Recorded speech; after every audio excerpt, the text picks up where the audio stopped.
Good morning to all of you. आप सभी dictation regular लिखें, पीडीएफ से चेक करें। पीडीएफ के लिए आप मेरे Telegram channel steno with Shraddha को ज्वाइन कर सकते हैं। एंड जो भी इस चैनल पर नए आए वो सभी इस चैनल को सब्सक्राइब करें और नोटिफिकेशन बेल को भी प्रेस करें। आप लोग सब्सक्राइब नहीं करते हो चैनल को, प्लीज़ सब्सक्राइब ज़रूर करें और जिसको भी डिक्टेशन की नीड है उसे शेयर ज़रूर करें please. Okay now dictation start करते हैं। डिक्टेशन स्टार्ट होगा 5 सेकंड बाद।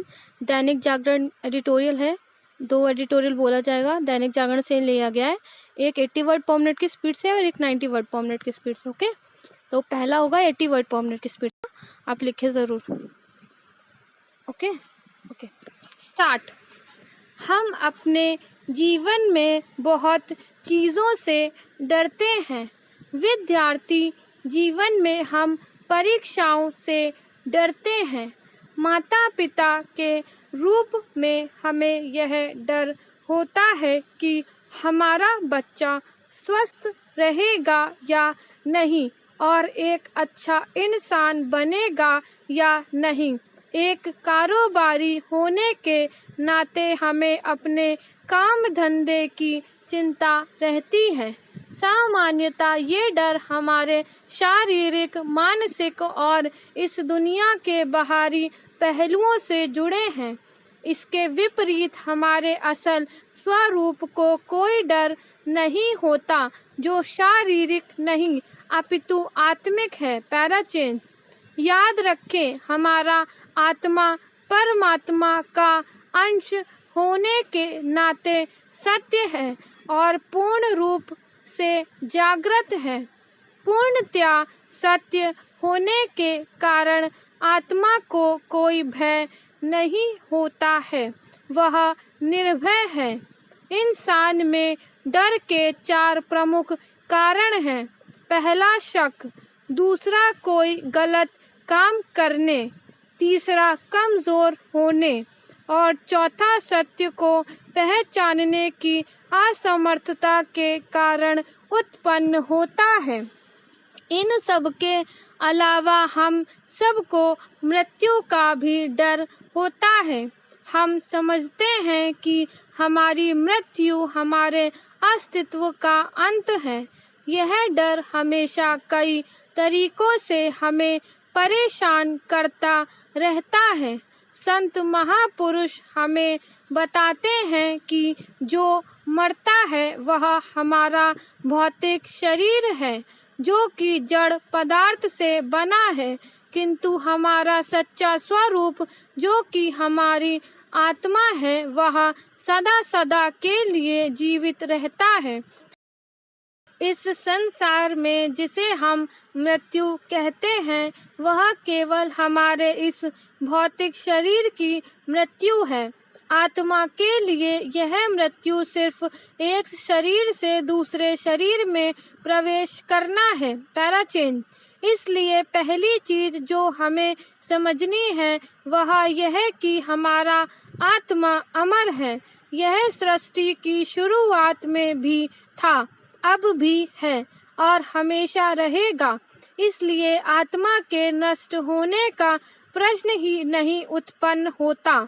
अपने इस भौतिक जीवन को जीते हुए हमें अपने आत्मा को उसके असली स्रोत परमात्मा में मिलाना होगा। ध्यान अभ्यास के जरिए जब हम ऐसा करना सीख जाएंगे तो हम जीवन में सभी तरह के डर से मुक्त हो जाएंगे। Para change. विश्व बैंक के एक अध्ययन में पाया गया है कि भारत के गांव शहरों में दहेज कुप्रथा बदस्तूर जारी है। शोधकर्ताओं ने 1960 से लेकर 2008 तक ग्रामीण भारत में हुई 40,000 शादियों का अध्ययन किया और पाया कि 95% शादियों में दहेज दिया गया। यह हालात तब है जब देश में 1961 में ही इसे गैर कानूनी घोषित किया जा चुका है। बावजूद इसके दहेज लेने और देने की कुप्रथा बदस्तूर जारी है, जिसका खामियाजा समाज के एक बड़े वर्ग को उठाना पड़ रहा है। दहेज के कारण आज भी समाज में महिलाओं को प्रताड़ित किया जाता है, उनका शोषण होता है और उनके साथ घरेलू हिंसा होती है। ऐसे में कई बार उनकी मौत भी हो जाती है या उन्हें जान से मार दिया जाता है। पैराचेंज समझना होगा कि दहेज एक सामाजिक बुराई है। यह बुराई कभी भी अकेले नहीं आती है, बल्कि अपने साथ भ्रष्टाचार, बेईमानी, धोखाधड़ी जैसी कई अन्य बुराइयों को भी लाती है। ऐसे में हमें इस समस्या को किसी न किसी तरह से जड़ से समाप्त करने के लिए प्रयास करने ही होंगे, जिससे इन बुराइयों का सफाया किया जा सके। ऐसा नहीं है कि भारत में दहेज कुप्रथा का चलन किसी एक ही वर्ग, जाति या संप्रदाय के बीच है, बल्कि यह भारत में सभी प्रमुख धर्मों में प्रचलित है। हाँ, यह हो सकता है कि दहेज लेने और देने के स्वरूप में अंतर हो। ईसाई और सिख समाज में भी हिंदू और मुस्लिम समाज के जैसे ही दहेज लिया और दिया जाता है। कोई भी वर्ग इससे अछूता नहीं रह गया है। हाल के दिनों में दहेज लेने और देने के नए तौर तरीके भी निकाल लिए गए हैं। अब यह जरूरी नहीं रह गया है कि दहेज नगद की दिया जाए, वह जेवर, गाड़ी और प्रॉपर्टी के रूप में कुछ भी हो सकता है। इस कुप्रथा के कारण ही एक पिता जीवन भर अपनी बेटी की शादी के लिए पूंजी जमा करता रहता है।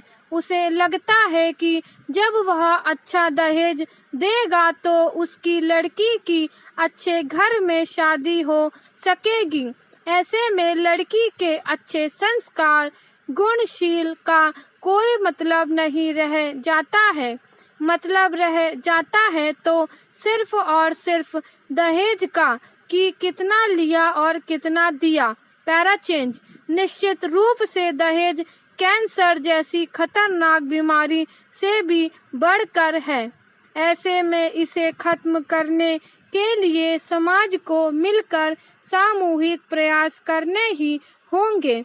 यह कुप्रथा एक सामाजिक बुराई है, तो ऐसे में इसमें कानून, प्रशासन और सरकार की बहुत बड़ी भूमिका नजर नहीं आती है।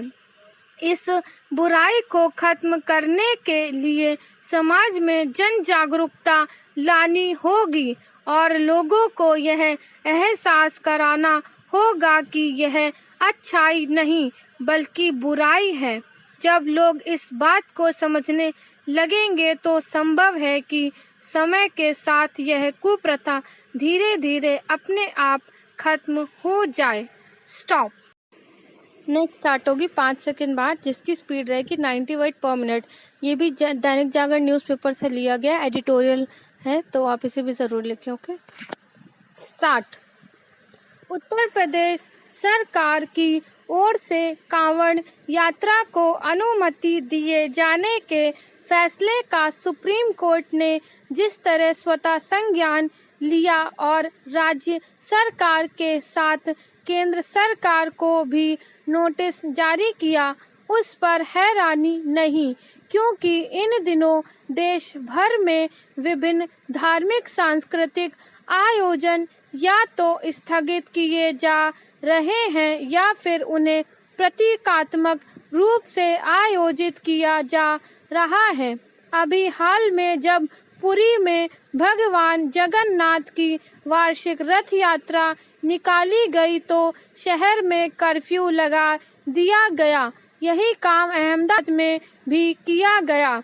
ऐसा कोरोना संक्रमण के कारण किया गया।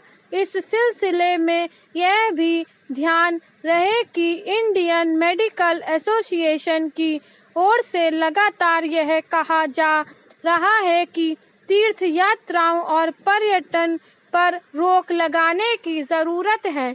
बीते दिनों खुद प्रधानमंत्री ने इस पर चिंता व्यक्त की कि पर्यटन स्थलों में भारी भीड़ कोरोना प्रोटोकॉल का उल्लंघन करती हुई दिख रही है।